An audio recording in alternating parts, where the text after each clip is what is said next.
What I would say really is just like train your mind, to be honest, because like that's where it all starts. This is the Behind the Sound podcast where we talk to producers, engineers, artists, and other creatives alike. Hosted by Sean Gray and Mamic. Mamic, how are you, bro? I'm good, man. I'm good. This is long overdue, bro. I know it is. Long overdue. So, tell me a little bit about yourself, bro. Why are you here, bro? See, I'm a producer, engineer. I like to call myself like a producer of vibes.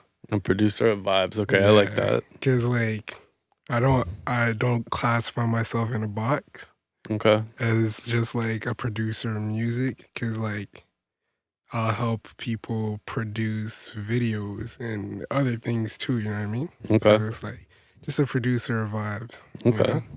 Something like that. But yeah, no, I just love to create and help people create, you know? Dope. You're from Toronto? Yeah. Okay, yeah. dope.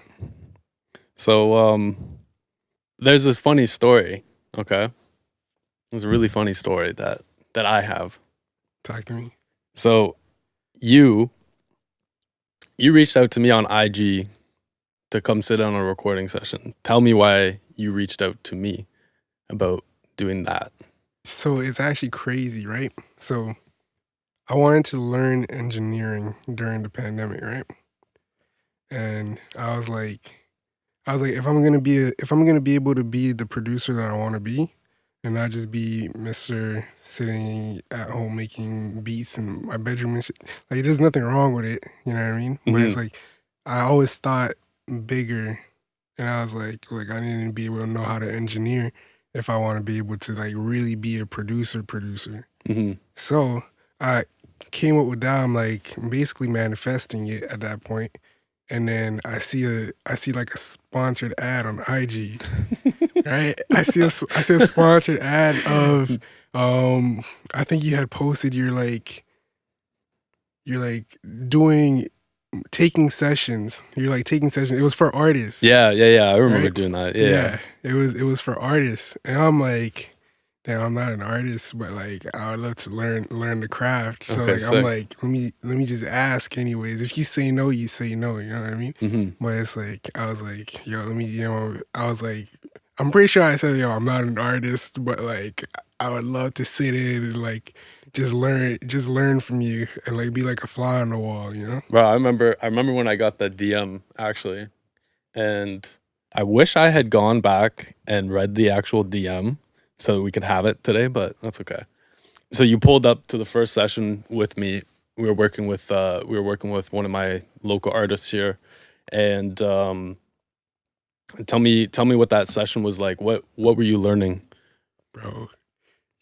If you seen where I used to come from, bro, yo, I was just ecstatic, bro. I was like, yo. I was nervous though, because I was like, yo, like I gotta actually be on my P's and Q's and like not fuck anything up. Mm-hmm. Cause I didn't know what to expect really, you know? But I was like, yo, I gotta make sure like I'm on point, like because like just the fact that you gave me the opportunity, Mm-hmm. I was like, yeah, no, like just getting this opportunity right now, I have to like be respectful to you, be respectful to the artist as well for letting me sit in like a random guy. I'm like, yo, this is crazy. So I was learning basically everything, bro. Like, cause like just the thing I took the most was the standard. Mm. That's the thing that I captured the most. And I feel like that was the most important thing to capture, because like everything follows after that. Like, Yeah, you could have showed me all the shortcuts, but me seeing, yo, this guy is like fast as hell on the computer, and like the artist never has to wait. Mm-hmm. I'm like, okay, word. Now I need to get to that standard, and everything else comes to that. Yeah. You know what I mean? Yeah, exactly. That was the biggest thing, bro. Yeah, it's definitely about like adopting the values that we just hold here at Orange. But I remember you pulling up, and that was a really good session. And you know, I've had a lot of people like reach out to me to come sit on recording sessions, and either they flop or whatever, or they're just like they're not a good fit. I can already tell. But there was something that was about you that I don't know what it was, but I think actually no, I lied. I know what it was. So the first one was really good, but the second one, we've talked about this before. So I asked you to come to the second session. I said, after the first session, yeah, I told you, yeah, you can come again. You know, I would love to have you. And then, so I invited you. I think it was maybe like a week or two later, and you pulled up, or you didn't. Sorry, you said no. This guy said, no, I'm at work until this time. I'm like, okay, no worries. Right? And I was like, okay, I ain't say it like that. okay. I'll let you tell the story in your eyes. I'll just do that part. I'll just do that part. So like, I hit you up. Yeah. Okay, so I hit you up Yeah. and asked you to come to the session. Yeah. Okay, what happened? And so I was at work. I was like scheduled to like the evening shift, and I was like, damn, yo, like I'm at work right now. Like I'm like at my evening shift. I'm gonna be like I won't even be able to make it. This is that. And then yeah, that's basically what I said. Right. All right, you couldn't come by, so I came. I did my thing. I'm getting ready to do the session, and I'm in the room, and I hear the phone ring. I'm like, okay, like that's weird. It's a little early for the artist to pull up right now, but whatever. I answer it. The phone here is kind of like you can't really hear it all that well, and I just heard, "Yo, it's me." And I'm like, all right, like I don't know who this is. Let them up.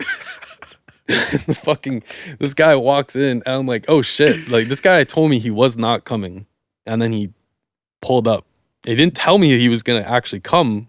He just showed up, and that's when I knew he was a good fit to work with me and work here at Orange as well. You had left early to come here and learn. I was like, wow, okay, this there's something, there's a driving force here that I would like to, you know, I knew you were gonna be a good fit. Yeah, because I was like, I was at work after telling you that. I'm like, just thinking there. I'm like, wait, what? I was like so confused. I'm like, yo, when you have opportunities and like I really want to do this music stuff, you know what I mean? And it's like I know what's necessary, and it's like just the fact to even get the invite back, I'm like, yo, what the heck? There's no way I really just said, yo, I'm at work, to what's it called? Like, you know what I mean? It was funny because I was at work. Oh man, boss, I'm not feeling too well, man. I gotta go home. You pulled one of those, eh? Yeah. I'm like, yo, I'm not feeling too well. I gotta go. And then you showed up. Yeah, just pulled up. I was like, yeah, I know, like I wouldn't even say I'm in the music industry, but like from the time of like working in music and seeing how opportunities like just come and go, and like, you gotta be ready for opportunities. Yeah. I realized like, yo, if you really want it, there's no excuse. Yeah. Absolutely no excuse.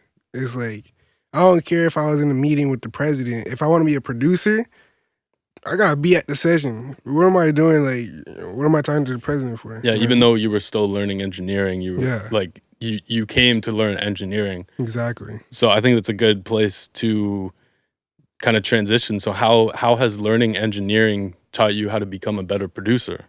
Bro, Since you started working with me. bro, it's legit changed the whole game. Cause it's like I don't even look at a song the same way. Like in the grand scheme of a song, cause like before it was just like looking at producing, like making a beat. And it's like producing is more than making a beat. It's you're looking at the song now. Yeah. And it's like if I'm in a session with an artist and the engineer has the auto-tune out of key, bro, it's like, fam, the whole song is like, you know what I mean? And it's like really training my ear. That's what it is. Training your ear, bro.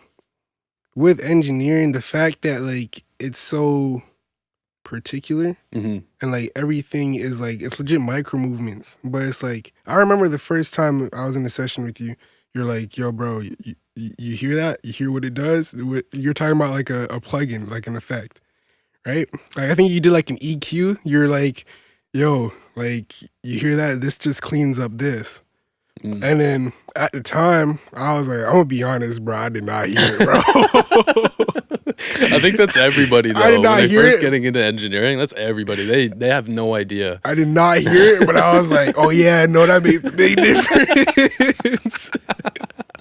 That's I was hilarious. like, That's but like hilarious. I didn't hear it. But then it was like, it really pushed me. I was like, man, that's crazy. Like, cause you really hear it. Mhm. Like I know you hear it. Cause Mhm. like you wouldn't just be doing it for a random reason. Yeah. And it's like if I can't hear it, there's something that like I gotta like work on. You know what I mean? Yeah. And it's like different things like that make producing That translates to producing. right. Yeah. And it's like 'cause it's all really just sound selection. And it's like, wow. Learning engineering, how has that made you a better producer, but not in terms of like making a beat?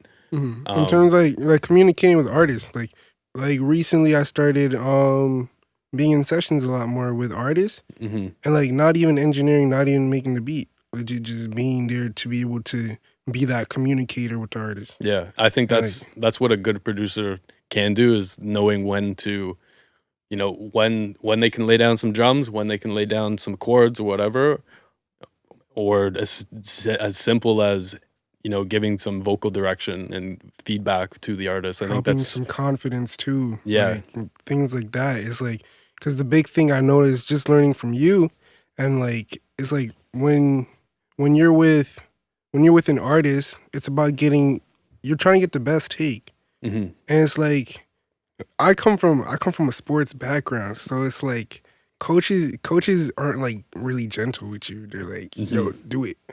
Yeah. Like, what are you doing if you're not doing it? But it's like if I translated that into music, it wouldn't turn out very well. You know what I mean? Yeah, And it's like 100%. Yeah, you gotta. learning that communication aspect. There's definitely like the type of artist that you can be a little bit more like aggressive with, and then some that you just can't.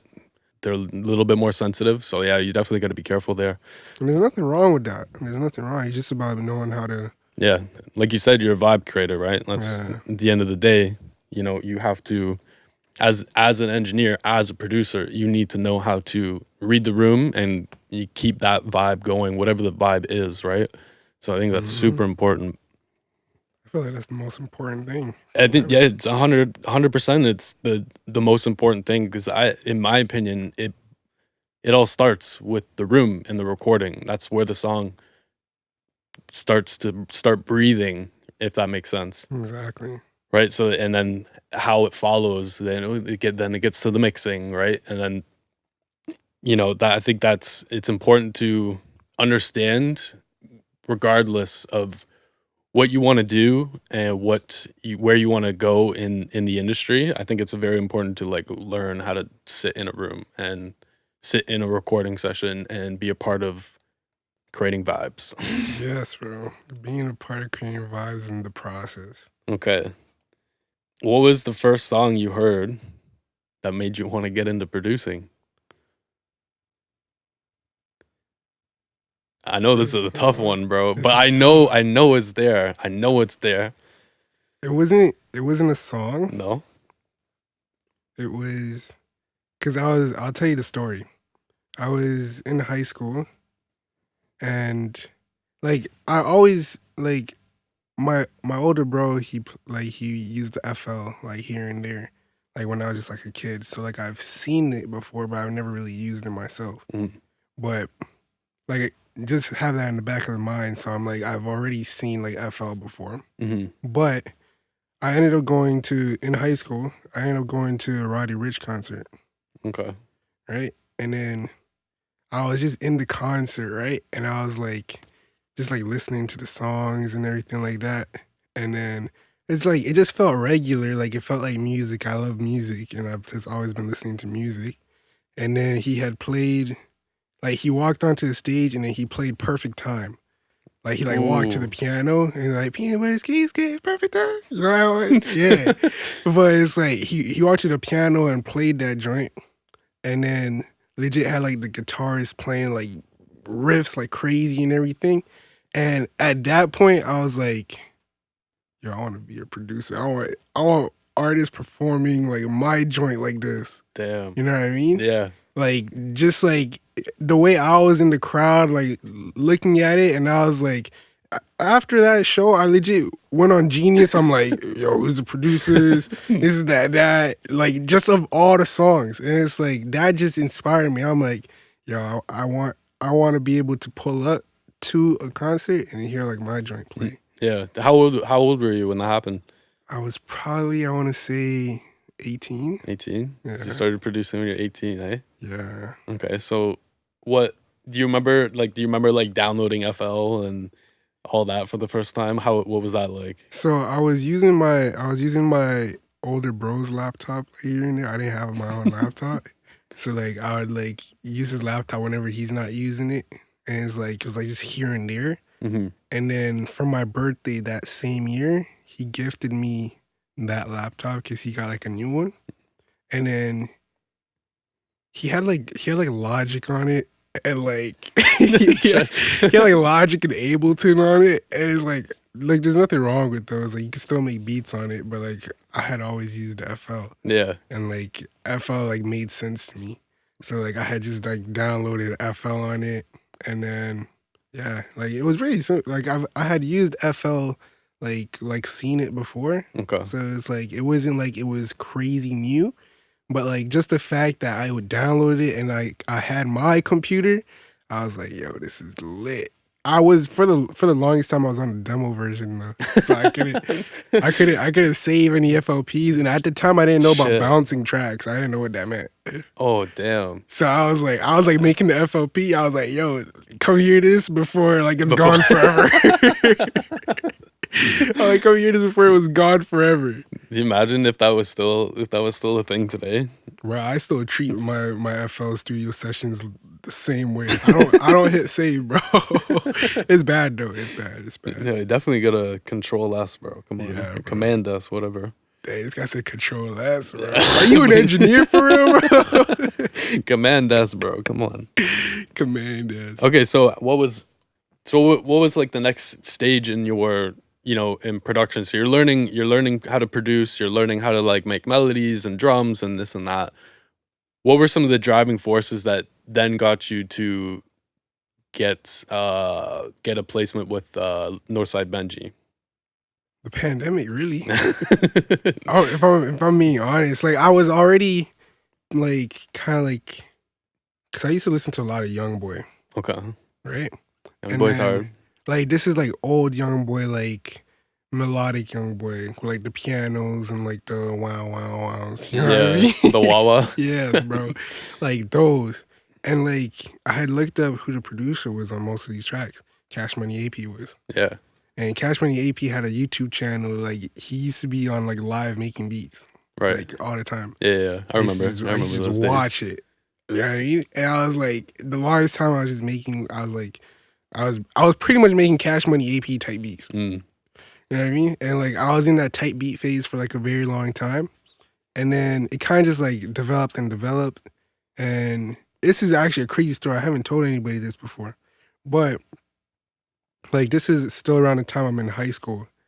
Like I'm pulling up to like the cafeteria and I'm like telling people, yo, listen to what I made yesterday. Yo, it's like hard, it's hard. And then there's this one girl, she's like, yo, if I wanted to hear a Boogie type beat, I'd listen to A Boogie. Or like if I wanted to hear Lil Baby type beat, I'd listen to Lil Baby. And that stuck with me. I was like, damn. That's interesting coming from an outsider's perspective. They're not involved in music, right? Yeah. I think that's a good takeaway. Yeah, I was like, dang, that's crazy. And it's like, because I was like, wow. Like, it took me a long time to realize it. At the time, I was like, damn, why are you hating for it? Like, what you mean you're, like, the beat's hard. What the hell? But, like, after to, like, a later point, like, now I look back at it, I'm like, man, that's right. Like, making these type beats, like, it's cool. Like, you could do it. Like, a lot of people are doing a lot of good things with it, you know what I mean? And it's like Lil Baby hops on Lil Baby type beats, you know what I mean? So it's like, but you see it all the time. It changed my mind to think a whole different way. And it's like, now I'm at the point where I'm making melodies and I'm not just trying to make like such and such type beat or such and such type beat. I'm legit just like, I would legit hop on the keyboard and play something random until like I hear like a riff that I like. And I'm like, oh yeah, let me do something with that. So during the pandemic now, I'm like, yo, like I'm off work. This is my opportunity to do music full time, like how I wanted it. You know what I mean? So I'm like, yo, let me just like, I set up my schedule. Like I legit treated it like a full time job, like a 9 to 5. Like I have like I had a calendar. I was like, from 8 a.m. to 10 a.m. I have to make 4 melodies, and then from 10 a.m. to 10:30 I have to bounce those 4 to be able to send those out by before 12. Damn. And then if I don't get an email back, or like I had a mail track, if I don't get a mail track that's been opened, I'm gonna make beats to those melodies Later on that day. Yes, later on that day, and then like restart the cycle. I used to make like probably like 10 beats a day, like during the pandemic. That's crazy. Like I treated it like a full-time job. So what had happened, I was like treating it like a full-time job, and then at the time, like I was reading, like I read like Think and Grow Rich, as Good well. Yes, terrific book. Like I recommend it to every single person I meet. Like I read Think and Grow Rich, and I read The Alchemist, and then it legit like taught me about like mindset changes, and I was like, okay, word. So like I'm making beats, like they're pretty cool, like they sound good. Like at the time, I thought they were like the hardest beats. I was like, yo, these beats are the hardest things ever. But it's like now it's about translating that mindset.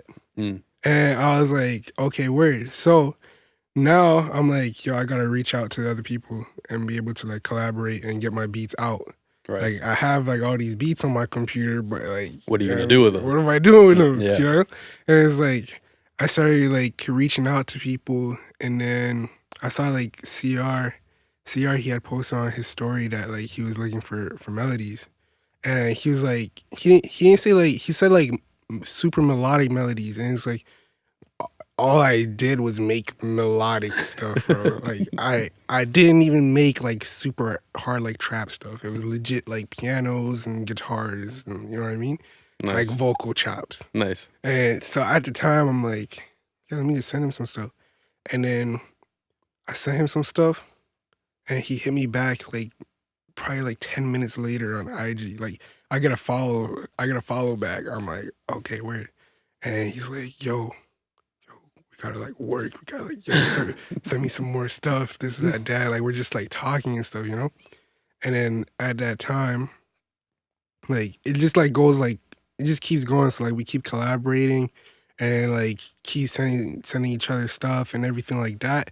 And then I want to say like a couple months later, like we made that beat January of like 2019. Okay. And then we seen a snippet of the song come out like 2020, bro. Shit. Like 2020, like March, like he posts on his story, and then I had forgotten the whole beat even existed, bro.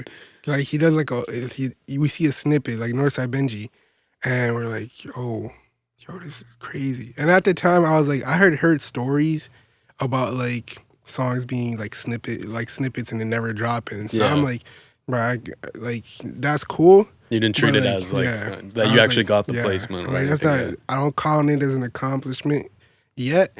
Like it's still great to know that he hopped on the track. Yeah. But if anything, I took it as motivation. I was like, oh, weird. Like I need to get more. We made this beat. I don't know how long he's been sitting on it. How many other people are on my beats that I don't know about? So I'm like, I just gotta keep sending out stuff and keep like connecting. Yeah. But it was also that same mindset that told me, yo, I need to get in the room with these people and be able to be at that different level where like the other person doesn't know he's a person's on the track, but I'm in the session right now. I know he hopped on the beat. Right. You know what I mean? Yeah. So it's like that's what came out and made it like full circle. Nice. Really. And like, yeah, bro. So what happened when the track actually dropped? Because you said came out you made the beat in 2019. You saw the snippet on IG in 2020, but the song didn't even come out until last year, November of 2021. Yes, it's fucking 2 years. That's crazy.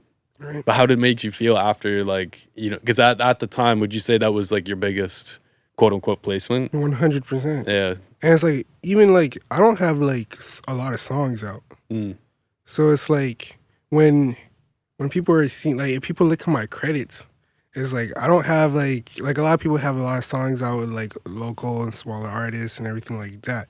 But like me, I probably have like 6 songs out. Word. And it's like, so it may look like I'm like an industry player or something, you know what I mean? Or like, you know, it's like, cause like I don't have a lot of songs out per se, but like, bro, it felt like terrific. I was like, yo, like my work is actually like going somewhere, and to see that people like the song, it's like, okay, word, like I'm actually doing something right. Yeah, you know? you're doing like, this. Yeah, it's like, because I like train my mind in a certain way, like I really believe like I'm gonna make it. You know what I mean? So it's like, when that happens, it's like, okay, you're on the right track. Like, you're gonna make it in something. This is a good sign that you're progressing in this that you're working on right now. Yeah. Whatever like God has a plan for it, you know what I mean, is gonna happen. I'm just an avid believer of like, yo, whatever is supposed to happen is gonna happen. So it's like, if the song is supposed to drop, it's gonna drop. If the song doesn't drop, it's not gonna drop. Yeah. And it's like, am I gonna sit there and complain on destiny, or am I gonna just move on? Yeah, exactly. I think I think it's important, just, you know, just realizing like when to move on if the song never does come out, and just, you know, just keep trying, bro. Just keep trying, right? Once I realized artists record like 15 songs a day, bro, it was like, bro, like, come on. Yeah. It's nothing personal or anything. It's just like you have to. Yeah, it's like, bro, it's just harder songs, bro. Yeah. Or like they just like a song better. Yeah. Who cares? Exactly. How did the Toosii and Portion placement come about? So, shout out to this my homie. His name is Sean Gray. Goes by Gravy Mixes. So it was through my internship, bro. Legit, like, bro. Started off with like a smaller artist, and then worked my way up to be able to what's it called. Got invited to be in the room with a bigger artist, just assisting though. We're in the session, and they're like wrapping up, and like I'm helping like clean up the cables and stuff. You know what I mean? Because like that's like my job. This guy Sean tells me, he's like, yo, put the cables down, bro. Go play the piano. he like whispers to me, he's like, yo, go play the piano, fam. I'm like, wait, like right now, like, you don't want me to like clean up the cables and stuff and help out first? Yeah. He's like, nah, go play the piano. I'm like, okay, word. So I go in there, play the piano, and like I'm just playing. Like I started off playing like low. And I'm like, yo, let me just play loud, bro. Like, make sure they hear it, bro. Yeah, because like when I sat into Portion's session, he's making the music I like to make. Yeah, exactly. Like pianos, melodies, yo, that's legit. Like what I listen to, that's everything that I love. Before, because like I didn't really grow up like my high school years in Toronto. Yeah. So like I was in Orlando at the time. So like I wasn't hip to like the Toronto sound and Toronto artists. Right. So like when he told me about the session, I was like, word, like, yo, I'll pull up. Like I'm dope to I love to meet anybody. Yeah. You know what I mean? And it's like I didn't really know of his music or who he was beforehand. So I'm sitting in the session, like we introduced ourselves and everything like that early, and then press play, and I'm like, yo, what is this? Yo, what? They're recording this type of music in Toronto? What? I legit thought I had to go to the States to be able to work with people that make this type of vibe. Word. You know what I mean? And it's like blessing just to be in the room and to be able to have that opportunity. But back to the piano, so I'm playing the piano, and then like he walks in and he's like, yo, I haven't heard anybody play the piano like that before. Like, we gotta like lock in. And I was like, say no more. I like say no more, because like, yo, like, even if I never produced a song for him, I'd love every single song. Yeah. Every single song. Like, even when you're mixing it, bro, I'm like, yo, I just want to be there and hear the mix, bro. I don't care if it's my beat or it's not, bro. I just want to be there and hear the mix. I want to hear the song.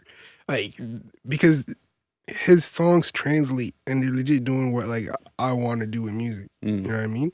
Yeah, we just connected from there, and then ever since then, like I was with just, with Hefe or no, with because it was funny. This guy's Portion's hilarious, bro. I was like, oh, I gotta connect with the producer. You know what I mean? And then Portion's like, send it to me directly, cause he be tripping sometimes. I was like, bet, not say no more. I love that about Portion. Yeah, he's so hands on. Yeah, and it's like you don't get too many artists doing that anymore. He doesn't need to hear the beat. He just needs to hear the loop. Yes. Right. And it's like he's so hands-on in the production. It's like a lot of artists don't deal with their own beats. They're just like, yo, send it to my manager, and then like manager is like, yo, you need to hop on this one. And he's like, okay. So I remember we didn't even know that Toosii was jumping on that song initially, because that song was a completely different thing when I first got it. So you had sent it out to Portion and then Hefe. They did their own thing with it, added the drums, whatever. And then I remember I had you come in and sit on the mix a little bit at one point, and then things happened and the song got completely rearranged. And then Portion calls me and says, yo, I'm actually we're looking at getting a feature on this track.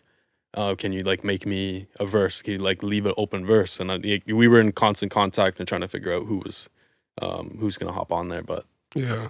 So when I told you, yo, Toosii's jumping on this, what happened? What was your reaction?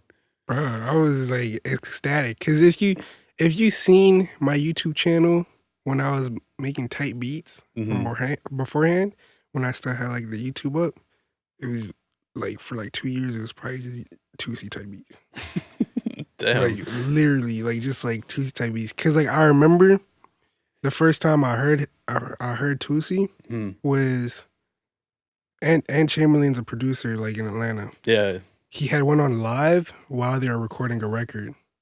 And then he was like in the studio with Toosii, and the song sounded hard. So I went to Toosii's IG and like, what's it called? Because Chamberlain ended the live early. I was like, yo, I gotta hear what this song sounds like. So Toosii was still live. Man, so I'm just there. I'm like listening to the track. I'm like, yo, this guy's hard. And it's like, this is like I just like his music. You know what I mean? And it's like at the time, I'm like, yo, Toosii type beats. I was just making straight Toosii type beats for like the longest time, right? And then I get to the point where like you're like, yo, Toosii's hopping on it. I'm like, wait, what?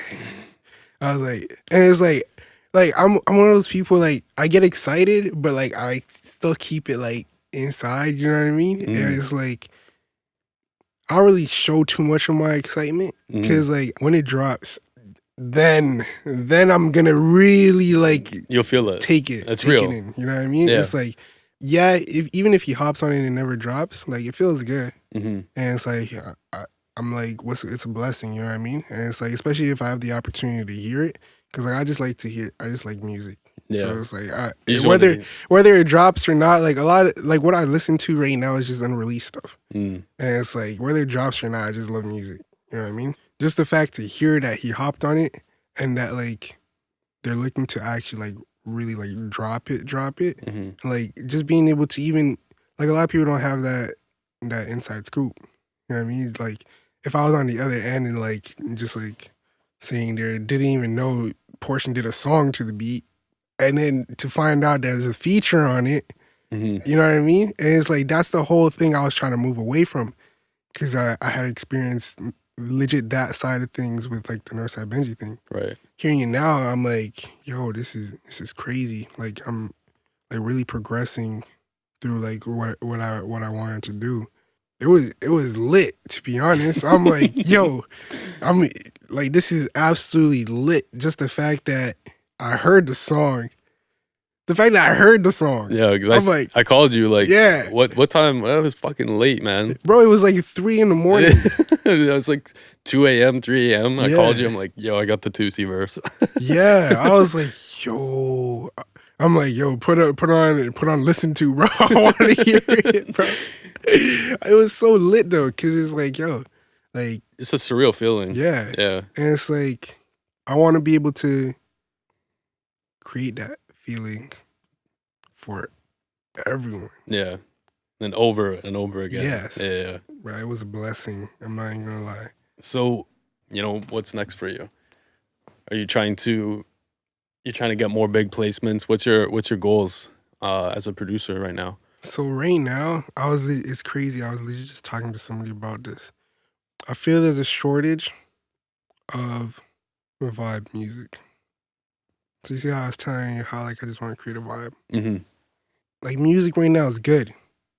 Like there's a lot of hard tracks, but it's like the tracks. I'm talking about the tracks that like are longevity. Like I'm talking about like when you hear that one track at like a throwback party, and it's like you legit get goosebumps. Yeah. Cause it's like, you yo, remember this song is like, yo, You remember- this song. Yeah. You know what I mean? You remember exactly when you first heard it? Yes. Like where you were, what you were going through in your life. Yeah. So Yes. you want to make music like that. Like literally, I was legit at some event having a conversation with somebody. A song came on, and I'm like, yo, we gotta pause this conversation right now. We really gotta pause this conversation. That's legit what I'm trying to make. And it's like right now, I'm in the process of building a team of people on that same type of timing to be able to create that. Mm-hmm.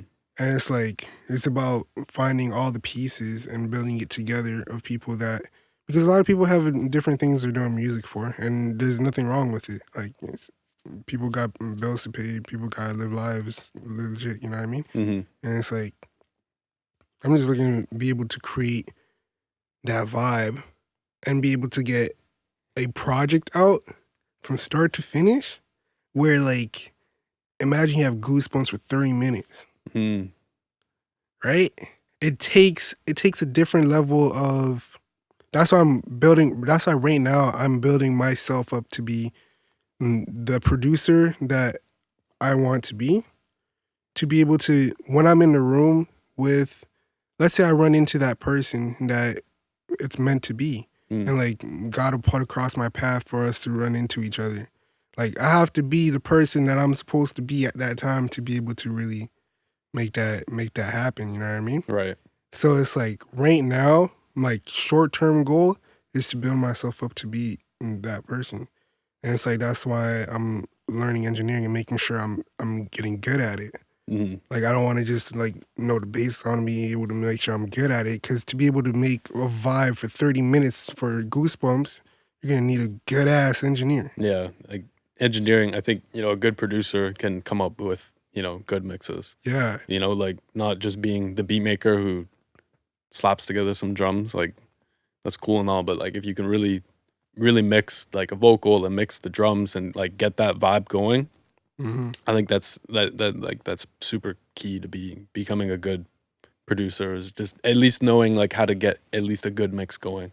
Exactly. Yeah. And it's like that's all about like setting the tone and the direction. Exactly. Cause like if you even know for yourself, we even spoke about it. It's like you may have gotten a mix sometimes from like something that's not very well like put together, and it's like now there's nothing wrong with you having the creative freedom to be able to take it wherever you want to take it and where you need to take it. But imagine you already have the whole foundation laid out for you. Oh, my like, job's way easier, man. Now it's just about making it better. Yeah. Which is what your job's supposed to be. It's mostly about enhancing it and whatnot, but yeah. And it's like that. So that's like the goal right now. It's like finding all the pieces. And like it's going pretty good. And of course like big placements too. I want big placements. Like I want to. Who doesn't want big placements? Yeah, but are you trying to like? Do you think? Are you more focused on trying to get placements, or are you trying to focus on getting, helping develop an artist? And why? Why would you pick? Yeah, develop. Yes. And why? Because I was actually in a session with this producer. Like I didn't know who he was at the time, but I knew all the songs he worked on, but I didn't know who he was. And his name is Nino. And he had told me legit in a session, he's like, yo, it's mostly about working with people that want to work with you. And like meeting people that want to meet you. Right. And it's like, if, like, it's cool. Obviously, like, Drake doesn't know me. He probably doesn't want to meet a person he doesn't know. But if I get a song with Drake, it's going to be dope. You know what I mean? Like, I'm going to be lit. So it's like, I rather focus on the people that are in the same shoes as me, literally, that are legit trying to make it up. Because if we build together, it's like, yo, imagine artist A puts out 10 songs, they're all like bangers, and let's say they all blow up. And then you find out, oh, this is the producer behind all of those hits? Mm. You know what I mean? And Yeah. it's like, I rather that than be like, oh, like, I gotta- get a Drake placement. Yeah. You know what I mean? It's like, even if it's like on a minor scale, because like, right. It's still good to like get a Drake placement, of course. Yeah, it's still terrific. No, don't get me wrong. But you're Don't trying get to me go wrong. for something that maybe a little bit more fulfilling. Yeah, like I wanna build up artists and be able to like really like lock in and be able to like change the culture. Cause like that's what it's all about. It's like I don't want to have to make a beat that I hope somebody hops on. Right. I'd rather be in the position where it's like, yo, like what we make is legit what we hop on, because that's just the wave we're on. Right. But like it's still like a bit of both. Like, Yeah. I'm still working on getting placements to like big artists. Yeah. Everything like that. Of course. But it's like what I'm really spending a lot of my time on is like scouting, listening to a lot of music and hearing a lot of people's stuff and finding those people I really want to like really like build with. Gotcha. And be able to help them and help myself. Right. And be able to like create a vibe together. Gotcha. Yeah. Nice. What are some tips for up and coming producers you think that you could give? Bro, I'm still an up and coming producer, man, but like, hey man, but there's always someone that's gonna be a little bit lower than you. Yeah, I know you're not lying. What I would say really is just like train your mind, to be honest, because like that's where it all starts. And like I learned it like later on, after I started making beats, and like. So not even cool. like industry specific advice. You're talking about personal advice. Yeah, like just like train your mind, because it's like your mind's gonna achieve what it believes. You know what I mean? Right. And it's like, if you like truly believe it, your mind's not gonna stop you from doing what you have to do. So it's like it all stems there, and it's like if you know what you have to do is gonna get you to what you want to be, you're gonna make beats every day. I'm not gonna lie, I was not expecting that answer. I was thinking that you're gonna answer with some very like industry specific. I'll give you an industry tip too. Okay, I'll give you an for industry tip too. There's like a bunch of tips, but like that's the main thing, because like, that leads into the industry tip I'm gonna tell you. Exactly. No, I think that, but you're just trying to say, hey, like here's the foundation of like how I, like where my success actually started coming from. Yeah. So I got my mind right. Yeah. Right. And it's like the beats are beats. They're all the same. You know what I mean? It's like obviously like you get better at making beats, but it's like, bro, realistically, it's just your mindset. It's like if you train your mind to think a certain way, it's like your beats that you're making, you're not gonna feel like they're that hard anymore, and you're gonna make better beats. Right. You know what I mean? Yeah. And it's like that's all where it stems from. So it's like that is absolutely the biggest thing in my opinion. And then for industry tips, like in terms of like, what's it called? Like networking or collaborating, like what are some? I mean, networking is very important. Well, I feel like everybody always just says that, and people know. Yeah, but it's like it's really actually as important as people say it. Yeah, that's why people say it every time. Yeah, no, you're not wrong. What about really like important? But what about like getting in the room? Bro, learn engineering. every producer out there, every producer, learn a little bit of engineering. Just how to record. Know how to record. Yeah, I've legit seen people like in the past week like recording out of FL. Bro, know how to record and make it sound good. Yeah. It doesn't matter what you use. You don't have to be like, a lot of people are like, oh, I can't get Pro Tools, I can't record. Bro, there's people that are legit recording on their phone. Yeah, exactly. Literally, like just know how to make a good recording. Yeah. Because like if you can do that, like your value is already like higher. And it's like, if your value's higher, that's one more reason a person can get you in the room. Yeah, exactly. Because you're not just another person just pulling up with beats that I've never heard before, and I don't know if it's really hard. But, like, how bad can you mess up recording me, bro? Yeah, that's You know what I mean? That's true. You can't really mess that up that bad. And, like, if you do, like, I'll just never see you again. But it's like, that's how artists probably think. But Yeah. it's like, if you know how to record and, like, I've heard your stuff recording, it's like, oh. And I'm talking, like, in the artist's perspective of things. It's like you know how to record, like, probably learn engineering. Or if you're not going to learn engineering, work with engineers. Legit, every engineer makes beats. I didn't even know that, bro. I'd say not every engineer. Yeah, the most, though. Yes. I'd say most. Bro, I just met this engineer. He legit never told me he made beats. And, like, I heard his track, and I'm like, yo, who made this beat? He's like, I did. I'm like, bro, what? I'm like, what? Yo, like, legit work with engineers. It's like, engineers are the best people in the game, bro. Like, realistically, bro, like, I haven't met an engineer that, like, I can't, like, have, like, a good conversation with. That's just not cool. Yeah. You know what I mean? And it's like, bro, they show so much love. Mm. Literally. Work with engineers, bro. Shout out to engineers. I love engineers. Shout out to engineers. What are your we're gonna like wrap up here. What are some of your favorite plugins that you've been using? Either VSTs, like instruments, like what are your go-tos right now? For production or like mixing? Yeah, both. Why not? Well, so production, Analog Labs. Analog Lab, okay. I've been like V4, V5? V5. Okay. I've been in like a super like R&B wave recently. And it's like just the other week, this producer, God bless Eli, hooked me up with the Analog Lab sounds for He's got some of the best presets ever. Right? Yo, I'm legit in there going crazy with the sounds, bro. But that's like my favorite plugin right now. Analog Labs is going crazy. And shout out like, Eli and just go get his pack, please. Yes. Shout out Eli, go get his pack. What do they call the sound? Loophole. Yeah, Loophole. Yes. Yeah. Yeah, shout out. Good presets. Yeah, shout out to them. But that and like also live instrumentation. Okay. So like those are the two big things. And then for mixing, Pro Q3. Like just a staple, bro. Fab Filter, Pro Q3. Oh, just a staple. You can't mix a track without Pro Q3. Pro Q3 and Valhalla Vintage Verb. Okay. Yeah. Okay. No, those are like the key ones. Cause like, and also this is also it's like a C4.